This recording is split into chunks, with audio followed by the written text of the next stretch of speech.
पयलीं ते आदले जाणटे गेले न्हू, आनी काम करीत ते गेले न्हू. आनी आतांचे भुरगे न्हू, ते भुरग्यां खातीर आतां भुरगे सगळे देवाक कबूल ना न्हू. आणि दुसरें म्हाका दिसता हांगासर जानेवारी म्हयनो म्हटल्यार उदक मेळना. ना ना ना ते तुका लागे तूं उदक नसल्या कारणान हे वाटेन बेगीन वांयगण करतालो. पण अजून बाकीच्यांनी म्हाका दिसता हातीन घेवंक ना. ना अजून. म्हणजे आनी शक्यता कमी उदकाक लागून. उदका पण आता एक ठरावीक शेतकार आहा तेच करतात. असं पिळगांवन मातसो उदकाची मारामारी जाता. मारामारी जाता. हो. तेका लागून लोक वांयगण करपाक फुडें येनात.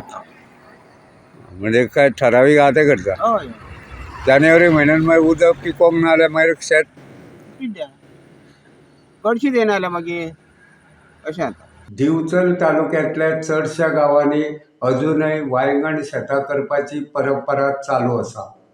तालुक्यांत येवपी पिळगांव वाठारांतले शेतकार तर वांयगण शेताच्या सिजना वेळार दर वर्सा सादारण 1 म्हयनो पयलीं वांयगण शेतां करपाच्या कामाक लक्ष दितात.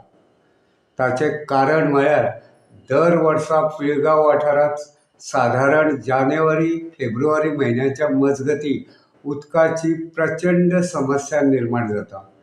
देखून पिळगांव वाठारांतले शेतकार जाता तितल्या बेगीन वांयगण शेतां करपा कडेन लक्ष दितात.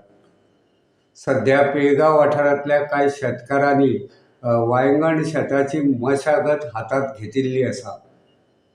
1-2 शेतकारांनी पेरिल्लो तरवो लेगीत रुजून आयिल्लो आसा. मात अजून तरी चडशा शेतकारांनी वांयगण शेताच्या कामा कडेन लक्ष दिवंक नाशिल्ल्याचें दिसून येता. मेळिल्ले म्हायती प्रमाण कांय शेतकारांनी अंदू वांयगण शेतां करप ना असो निर्णय घेतिल्ल्याचें कळटा. ताका लागून अंदू पिळगांव वाठारांतल्या वांयगण शेतां लागवडीचेर परिणाम जावन वांयगण शेताचें प्रमाण कमी जातलें असो एक अदमास आसा.